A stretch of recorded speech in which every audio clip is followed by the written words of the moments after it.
नमस्कार मित्रांनो, परत एकदा स्वागत आहे आपल्या यूट्यूब चॅनलवर. तर आज आपल्यासोबत आहेत Gaurav Gaikwad sir. Welcome to my YouTube channel sir.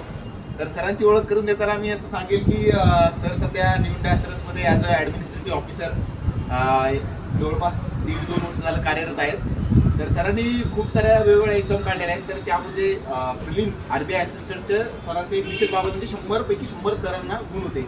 तसेच मेसमध्ये पण सरांना खूप सारी लीड होती, पण अनावधानाने थोडंसं सेक्शनल कट ऑफ राहिला, त्यामुळे RBI राहिली. पण काही याच्यामध्ये सर मोठ्या पदावर आपल्याला दिसणार आहे. तर असं वाटलं की सर तुम्हाला खूप साऱ्यांचा फायदा होईल. तर नमस्कार सर, आपल्या विद्यार्थ्यांना खूप आहे.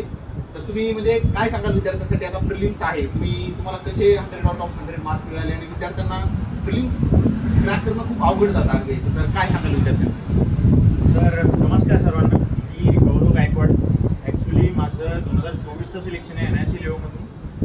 सुरुवातीला जेव्हा एक्झामचं प्रिपरेशन करत होतो तेव्हा असा काही मुळी हेतू नव्हताच माझा की या एक्झामला मला एवढे पडायला पाहिजे वगैरे वगैरे. ते सगळ्या गोष्टी माझ्या फ्लोमध्ये होत गेल्या. आणि बोलायचं झालं तर प्रिलिम्स हा सर्वात मोस्ट इम्पॉर्टंट पार्ट असतो कोणती पण एक्झाम क्रॅक करण्यासाठी. जर प्रिलिम्स तुम्ही क्रॅक केले तर इझिली तुम्ही मेन्सला अपियर होऊ शकता. आणि प्रिलिम्समध्ये पण आपल्याला काही बायफर्गेटेड सेक्शन्स खूप जास्त नाही आहे जसं बाकी एक्झाम्स असतात, जसं क्वांट, LR आणि इंग्लिश. आणि स्पेसिफिकली बोलायचं झालं तर क्वांट आणि LR मला असं वाटतं जर कॉम्बो तुमचा छान असेल, कॉम्बो तुमचा बेस्ट असेल ना, तर तुम्हाला कुठेच जायची गरज नाही. तुम्ही आरामशीर कोणती पण एक्झाम क्रॅक करू शकता. पण in specifically we are talking about RBI assistant. तर बाकी सगळे एक्झाम जर बोलायचं झालं तर त्याच्यामध्ये कसं क्वांट LRचा कॉम्बो तुम्ही छान केला तर एक्झाम तुमचं सिलेक्शन 100% होऊ शकतं. पण इंग्लिश RBI असिस्टंटच्या केसमध्ये मला असं वाटतं की इंग्लिश हा एवढा इम्पॉर्टंट टॉपिक आहे. जरी थोडी जरी कमी लीड आली ना, कारण ऑलमोस्ट आपल्या सगळ्यांना माहिती आहे जर 5-6 वर्षाच्या सगळ्यांनी जर कट ऑफ जर चेक केले तर 90 above most of the time प्रिलिम्सचा कट ऑफ असतो. आणि तो कट ऑफ क्लिअर करण्यासाठी मला असं वाटतं की इंग्लिश हा इम्पॉर्टंट फॅक्टर असेल त्या केसमध्ये. जर इंग्लिशच्या त्या पद्धतीनं प्रिपरेशन आपण करून घेतो, कारण की ऑलमोस्ट प्रिपरेशन करणारे प्रत्येक विद्यार्थी हा क्वांट आणि LRमध्ये RBI असिस्टंटमध्ये 70पैकी 70 मिळवेलच असं आपण ठरवू. जर इंग्लिशमध्ये जर तुम्ही थोडंसं जरी चुकलात ना, रिझल्ट गेला तुमचा. त्याच्यामुळे मला असं वाटतं जर इंग्लिशचं चांगलं प्रिपरेशन केलं RBI असिस्टंटच्या केसमध्ये, आणि त्यासाठी तुम्ही मॉक्स चांगल्या देऊ शकता, चांगले वेगवेगळे मॉक्सचे प्लॅटफॉर्म तुम्ही यूज करू शकता. आणि त्याच्यामुळे प्लॅटफॉर्म कोणते सांगाल? मला असं वाटतं बेसिकली मी जो प्लॅटफॉर्म यूज केला तो होता माझा गाईडली. आणि लोकांना बराच तो त्याच्याबद्दल फोबिया थोडासा पसरला की गाईडली डिफिकल्ट असतो वगैरे वगैरे. तो प्रत्येकाचं मला असं वाटतं पर्सनल ओपिनियन आहे. त्याला जे कन्व्हिनियंट असेल, त्याला जे इझी असेल तो प्रिफर करू शकतो. पण मला जर बोलायचं झालं माझ्या ओपिनियननुसार तर मला गाईडली वाटला छान. आणि अड्डा, जर तुम्हाला गाईडली खूपच जास्त हार्ड डिफिकल्ट वाटतं तर तुम्ही अड्डा पण यूज करू शकता, नो प्रॉब्लेम. म्हणजे बेसिकली सरांचं म्हणणं आहे की तुम्ही 1 स्टेप अबोव्ह प्रिपेअर्ड राहा, जे काही लेवल आहे त्याच्या 1 स्टेप अबोव्ह. तर तसंच की प्रिलिम्समध्ये 2 शब्द खूप महत्त्वाचे आहेत, स्पीड आणि ॲक्युरसी. तर याबद्दल काय सांगाल तुम्ही specifically RBI assistant prelims? Accuracy तर मला असं वाटतं की न्यूवर्ड जर डायरेक्ट जो फ्रेश कॅन्डिडेट असतो त्याला न्यूवर्ड सगळ्यात फर्स्ट एक्झाममध्ये ॲक्युरेसी मिळेल असं काही गरजेचं नाही आहे. खूप जास्त प्रॅक्टिस असते, खूप जास्त फ्लो असतो आपल्याला, खूप जास्त मॉक द्यावं लागतं, त्यानंतर ती ॲक्युरेसी आणि स्पीड डेव्हलप होते. तर सुरुवातीला त्यामागे न पळता आता सध्या नोटिफिकेशन आलं आहे, आणि त्यामुळे मला असं वाटतं की काही दिवसात जर तुम्ही त्या पद्धतीने PDF सॉल्व केलं, फक्त एक ऑनलाईन PDF, एक ऑफलाईन PDF आणि त्यासोबत 2 मॉक्स. RIB क्लर्क लेवलचे तुम्ही मॉक देऊ शकता, RIB असिस्टंटच्या अड्डाचे तुम्ही मॉक देऊ शकता. Any platform, you can use any platform, whether it is Adda, whether it is Oliveboard and anything. तुम्ही त्या मॉक देऊन तुमची स्पीड अँड ॲक्युरेसी तुम्ही इन्क्रीज करू शकता. फक्त क्वांट आणि LRवर जरा जास्त फोकस करा. इंग्लिश तर सगळ्यांचा बायफर्टाईट प्रॉब्लेम असतोच. क्वांट LRमध्ये ट्राय करा की 70पैकी 70च मिळेल तुम्हाला. क्वांट LRमध्ये 70पैकी 70 मिळालं तर इंग्लिशमध्ये ट्राय करा की बस 25च्या वर. आणि अटेम्प्ट तुमचे मला असं वाटतं 100पैकी 100 झालेच पाहिजे. जर 100पैकी 100 अटेम्प्ट असेल ना, आरामशीर तुम्हाला 95, 92, 93, 90च्या वर 100% मिळेलच. पण अटेम्प्ट जर तुमचे बिलो 90 असेल तेव्हा थोडा प्रॉब्लेम होऊ शकतो. त्यामुळे ट्राय करा की अटेम्प्ट चांगले करता येईल. तर म्हणजे आता लोक म्हणजे स्टुडंट्स काय करतात, प्रिलिम्स जातात तर डिफेन्सिव्ह जातात, म्हणजे बेसिक आधी क्वांट सोडवताना सिम्प्लिफिकेशन, नंबर सिरीज. तुम्हाला काय वाटतं की ज्या प्रकारची एवढी इझी एक्झाम आहे तर तसं जायला पाहिजे की स्टार्ट टू एंड जायला पाहिजे? नाही, मला असं वाटतं की इनिशियली आपण स्टार्ट टू एंडच जायला पाहिजे. कारण की ही मेन्स नाही, ॲक्च्युली हा मुद्दा आपल्याला समजून घेणं गरजेचं आहे. कारण मेन्समध्ये कसं असतं की सिलेक्शन ऑफ क्वेश्चन हा इम्पॉर्टंट पार्ट असतो. पण इन केस ऑफ प्रिलिम्स मला असं वाटतं की स्टार्ट टू एंड जर गेला ना, तिथे आपला टाईम वाचवू शकतो चांगला. आणि एवढा टाईम वाचला तोच आपण चांगल्या ठिकाणी, म्हणजे इंग्लिशमध्ये जमत ना तिकडे आपण चांगल्या ठिकाणी यूज करू शकतो. ठीक आहे, सेक्शनल टाईम आहे अलॉटेड, पण क्वेश्चन जर एखादा डिफिकल्ट आला तर त्याला स्किप करून पुढच्या क्वेश्चनवर जाऊन मग उरलेला जो टाईम आहे तो याच्यामध्ये आपण यूज करू शकतो. सर. प्रिलिम्सबद्दल तर सरांनी सांगितलेलं आहे.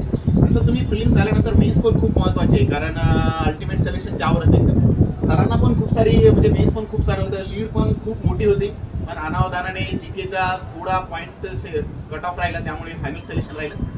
तर मेन्सबद्दल काय सांगाल स्पेसिफिकली सर? म्हणजे इथे काय आहे, सेक्शनल कट ऑफ आहे 14चा, तर इथे GA मध्ये खूप मुलं कटतात. क्वांटिटी ओके होऊन जाईल, ठीक आहे, पण GAच्या सेक्शनल कट ऑफसाठी तुम्ही काय सांगाल स्पेसिफिकली? इनिशियली जर GA बद्दल स्पेसिफिकली बोलायचं असेल तर मला असं वाटतं की GA मध्ये सर्वात बेस्ट मी जो सोर्स यूज केला होता तो होता अक्षय सरांचा. सारथी GA अक्षय वगैरे चॅनल आहे, त्यांना तुम्ही फॉलो करू शकता. त्यांचे कोर्सेस अवेलेबल आहे आणि त्या कोर्सला प्रिफर करून तुम्ही त्यांचे जे सेक्शन्स असतात त्या, आणि मला असं वाटतं त्या माणसाचं जर तुम्ही लेक्चर केले ना तर सर्वच तुमचं क्लिअर होऊन जाईल. GAचं 100% क्लिअर होऊनच जाईल, त्याच्यामध्ये तुम्हाला वादच येणार नाही. फक्त काही काही गोष्टी असतात ज्या बेसिक मंथली मॅगझिन्स असेल, तुम्ही GA अक्षय वगैरे सरांसोबत आणखी एक मंथली मॅगझिन असं अड्डा असेल किंवा दुसरं कोणतं असेल अफेअर्स क्लाउड ते तुम्ही यूज करू शकता, प्रिफर करू शकता. तर त्या गोष्टी करून तुम्हाला GA नक्कीच करता येईल. म्हणजे रिव्हिजन वगैरे जे काय आहे ते प्रॉपर सुरू ठेवा. जे काय तुमचा सोर्सेस आहे किंवा मग तुमचं जे काय आहे 1-2 सोर्सेस ठेवून रिवाइज करा.